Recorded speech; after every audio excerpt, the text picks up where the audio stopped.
చేతగాని పని. పాపన్న గ్రామంలో ఉండే వెంకటాద్రికి పాపన్న అంటే వల్లమాలిన అభిమానం. ఒకనాడు వెంకటాద్రి ఇంటికి పొరుగు గ్రామం నుంచి కృష్ణయ్య అనే అతను వస్తే ఇద్దరూ పాపన్న గురించి చాలాసేపు మాట్లాడుకున్నారు. వెంకటాద్రి పాపన్న కథలు అనేకం చెప్పి, మా పాపన్న అపూర్వమైన మనిషి, అతను తలుచుకుంటే చేయలేని పని అంటూ ఏదీ లేదు, అందుకే ఆబాల గోపాలానికి అతనంటే అంత అభిమానం అన్నాడు. నీదంతా మరీ బడాయి, పాపన్నకు చేతకాని పనులు లేకపోవడమేమిటి అన్నాడు కిష్టయ్య. ఏమిటది అన్నాడు వెంకటాద్రి. 50 రూపాయలు పందెం కాస్తావా?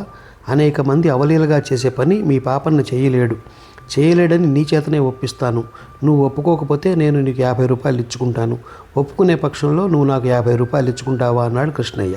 నువ్వు చెప్పే పని అనేక మందికి సాధ్యం అవ్వకపోవచ్చు.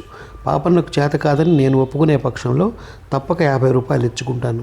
ఆ పని ఏమిటో చెప్పు అన్నాడు వెంకటాద్రి. మీ పాపన్నకు దొంగతనం చేయడం చేత కాదంటాను.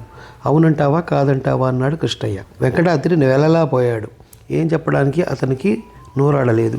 కృష్ణయ్య పెట్టిన పందెం గెలుచుకోవడానికి పాపన్న దొంగతనం చేయగలడని అతను తన నోట ఎలా అనగలడు? పాపన్న అంటే అతనికి ఎంతో అభిమానం, ఎంతో గురి.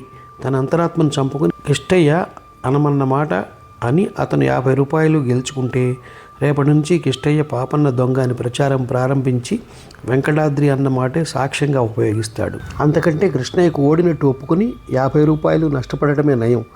అలా అనుకుని వెంకటాద్రి లోపలికి వెళ్ళి 50 రూపాయలు తెచ్చి కృష్ణయ్య చేతిలో పెట్టి అతన్ని పంపేశాడు. వెంకటాద్రి దగ్గర ఉన్నదంతా కలిపి ఆ 50 రూపాయలే. తన భార్య ఎంతో కాలంగా చెవులకు కమ్మలు కొనమని వేధిస్తుంటే అతను ఒక్కొక్క రూపాయే చేర్చి ఆ సొమ్ము కూడబెట్టాడు. దానికి ఇంకో 10 రూపాయలు చేరగానే కమ్మలు కొనవచ్చు. ఇంకొక వారంలో వెంకటాద్రి మరదలి పెళ్లి జరగబోతున్నది. కొత్త కమ్మలు పెట్టుకుని ఆ పెళ్లికి వెళ్లాలని వెంకటాద్రి భార్య తాపత్రయం. వెంకటాద్రి పందెంలో ఓడి ఉన్న డబ్బంతా కృష్ణయ్యకి ఇచ్చుకున్న రోజునే వెంకటాద్రి భార్య అతని చేతికి 10 రూపాయలు ఇచ్చి ఇంకా కమ్మలు కొనుక్కురండి అన్నది. తన దగ్గర ఇప్పుడు డబ్బేమీ లేదంటూ వెంకటాద్రి తన భార్యకు జరిగిందంతా చెప్పేశాడు. అతని భార్యకు కోపము దుఃఖము ముంచుకొచ్చాయి. మీ బుద్ధి బుగ్గైనట్లే ఉంది. మీరు మీ దిక్కుమాలిన పందెమును అదే కాస్త తెలివితేటలు ఉన్నవాడైతే అవతలి వాడన్నదే నిజమని ఒప్పుకొని 50 రూపాయలు సంపాదించి ఉండును. అదంతా నా తలరాత అని గట్టిగా అన్నది. వెంకటాద్రి అత్తగారు కూతురు దగ్గర ఉంటున్నది. ఆవిడ సంగతంతా తెలుసుకుని, అయ్యో ఇదేం గ్రహచారం అమ్మా, ఇలాంటి పందెం ఎక్కడైనా చూసామా? ఈ పీడాకారపు పాపన్న ఎక్కడ దాపరించాడు తల్లి అని ఎత్తుకున్నది. పాపన్న ఏమి అనకమ్మా, ఆయన ఏం చేశాడు అన్నది కూతురు. ఇంకేం చెయ్యాలే, వాడి మూలంగానే కదా సొమ్మంతా గంగపాలైంది. వాడి ముఖం మండ, కొన్నట్ట తిన్నట్ట. 50 రూపాయలంటే మాటలా అంటూ వెంకటాద్రి అత్తగారు పొలికేకలు ప్రారంభించింది. ఆవిడ పెట్టే కేకలన్నీ పొరిగింటి పిల్ల విన్నది. ఆ అమ్మాయి పనికట్టుకుని వెళ్ళి పాపన్న భార్య మీనాక్షితో పాపన్నను పలానా ఇంటి వాళ్ళు ఘోరంగా ఆడిపోసుకుంటున్నారని చెప్పింది. ఆ మాటలు విని మీనాక్షికి చాలా కష్టం వేసింది. ఆమె భర్త దగ్గరికి వెళ్ళి, ఏమండి మీ మూలంగా ఆ వెంకటాద్రికి 50 రూపాయలు పోయాయట, ఏం చేశారేమిటి అని అడిగింది. నాకేమీ తెలియదే, నేను ఈ మధ్య వెంకటాద్రిని కలవను కూడా లేదు అన్నాడు పాపన్న ఆశ్చర్యంతో. వెంకటాద్రి అత్తగారు ఇంటి కప్పు ఎగరు కొడుతున్నదట, వెళ్ళి విషయమేమిటో కాస్త విచారించరండి అన్నది మీనాక్షి. పాపన్న వెంటనే బయలుదేరి వెంకటాద్రి ఇంటికి వెళ్ళాడు. వెంకటాద్రి పుట్టడు దిగులతో కూర్చుని ఉన్నాడు. అతని ద్వారా పాపన్న సంగతంతా రాబట్టి జరిగిందేదో జరిగింది. మీ ఆవిడ కొత్త కమ్మలతో పెళ్లికి బయలుదేరేటట్టు చూద్దామన్నాడు పాపన్న.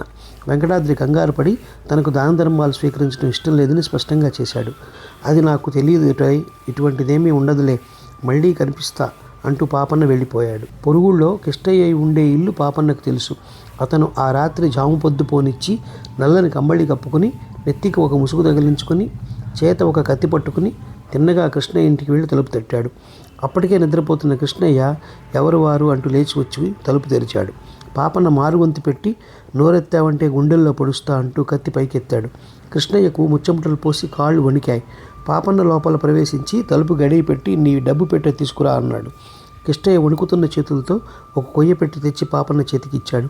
ఇక నేను పోతున్నా, కిక్కురుమన్నావంటే నీ ప్రాణం తీస్తా అని పాపన్న తలుపు తెరిచి ఉంచి బయటికి వెళ్ళిపోయాడు. కిష్టయ్య తన భార్యను లేపి జరిగిన దొంగతనం గురించి చెప్పాడు. పాపిష్టి డబ్బు, ఒట్టిడియంగా స్నేహితుడితో పందెం వేసి 50 రూపాయలు కాజేశారు. పాపన్నంటే అభిమానం గల దొంగ ఎవడో మీ సంగతి విని పగ తీర్చుకుని ఉంటాడు. ఆ పెట్టెలో 2 నగలు అన్నీ ఉన్నాయి, అన్నీ పోయాయి, ఇక గడ్డి తిందాం అన్నది కిష్టయ్య భార్య కడుపు మంట కొద్దీ. మర్నాడు ఉదయం పాపన్న తాను కృష్ణయ్య ఇంట దొంగిలించిన పెట్టెను ఒక సంచిలో పెట్టుకుని వెంకటాద్రి ఇంటికి వెళ్ళి, కృష్ణయ్య ఇంటికి పోదాం పద, అతను పందెం గెలుచుకున్నాడనుకుని నువ్వు 50 రూపాయలు ఇచ్చేశావు, కానీ గెలిచింది నువ్వేనని నేను అతని చేత ఒప్పిస్తాను అన్నాడు. పాపన్న అనే మాట వెంకటాద్రికి ఏమీ అర్థం కాలేదు. కానీ అతను పాపన్న వెంట కృష్ణయ్య ఇంటికి వెళ్ళాడు. కృష్ణయ్య ముఖంలో జీవం లేదు.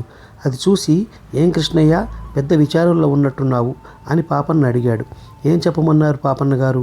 నేను రాత్రి ఎవడో గజదొంగ తలుపు తట్టి మరీ లోపలికి వచ్చాడు. కత్తి చూపి మా ఇంట్లో ఉన్న డబ్బు నగలు శాంతం కాజేసుకుపోయాడు అన్నాడు కృష్ణయ్య. మన డబ్బు అయితే ఎక్కడికి పోదు, దొంగను నేనే పట్టిస్తాను. కానీ ప్రస్తుతం ఇంకో పని మీద వచ్చాము. నిన్న మీరిద్దరూ నన్ను గురించి ఏదో పందెం వేసుకున్నారని, పందెంలో గెలిచిన 50 రూపాయలు సంపాదించావని విన్నాను. నిజమేనా అన్నాడు పాపన్న.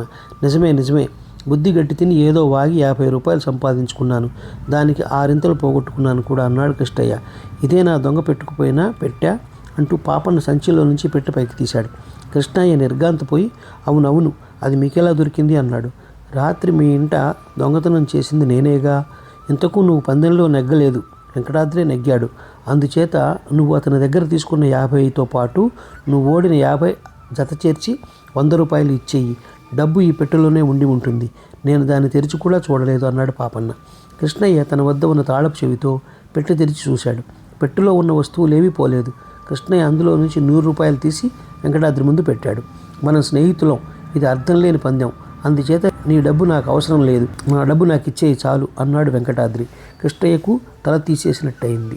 తను వెంకటాద్రి డబ్బు కోసం కక్కుర్తిపడి ఉన్నాడు. అతను ఆ పూట పాపన్నను వెంకటాద్రిని తన ఇంటినే భోజనానికి ఉండమని ఆహ్వానించి ఆ సాయంకాలం చల్లబడ్డాక పంపేసేశాడు. ఈ కథ నచ్చినట్లయితే షేర్, లైక్, సబ్స్క్రైబ్ చేసి పక్కనున్న గంట ఐకాన్ని కొట్టండి.